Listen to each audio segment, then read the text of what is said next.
સુરતના ઉધના દરવાજા પાસે આવેલા રિલાયન્સ મોલના અંડરગ્રાઉન્ડ પાર્કિંગમાં ક્રાઇમ બ્રાન્ચે ફિલ્મી દ્રશ્યો સર્જી એમડી ડ્રગ્સ સાથે એક યુવકને ઝડપી પાડ્યો હતો.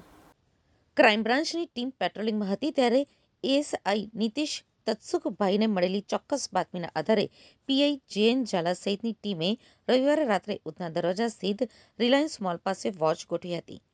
અહીં એક બર્ગમેન મોપેડ ઉપર બે યુવકો આવી પહોંચ્યા હતા. પોલીસની હાજરીની ગંધ આવી જતા આરોપી મોહમ્મદ હુસેન અંસારી મોલની અંદર ભાગ્યો હતો. પોલીસે તેનો પીછો કરી બેઝમેન્ટ 1ના પાર્કિંગમાંથી તેને ઝડપી લીધો હતો. આ ઝપાઝપીમાં આરોપીનું શર્ટ પણ ફાટી ગયું હતું. પોલીસે આરોપીની અંગ ઝડપી લેતા તેના પેન્ટના ખિસ્સામાંથી પ્લાસ્ટિકની ઝીપલોક બેગમાં સફેદ પાવડર મળ્યો હતો. આ બાબતે તાત્કાલિક એફએસએલ અધિકારીને સ્થળ ઉપર બોલાવી પ્રાથમિક પરીક્ષણ કરાવતા તે પ્રતિબંધિત મેફેડ્રોન ડ્રગ્સ હોવાનું બહાર આવ્યું હતું. પોલીસે 51,540ની કિંમતનું 17.180 ગ્રામ ડ્રગ્સ, મોપેડ અને 2 મોબાઈલ મળીને કુલ 1.41 લાખની મત્તા જપ્ત કરી હતી. પકડાયેલા આરોપી મોહમ્મદ હુસેન નિસાર અંસારી કબૂલાત કરી હતી કે તે અને તેનો મિત્ર મોહમ્મદ સાકિદ શેખ ડ્રગ્સનું સેવન કરે છે અને સાથે મળીને આ વેપલો કરતા હતા.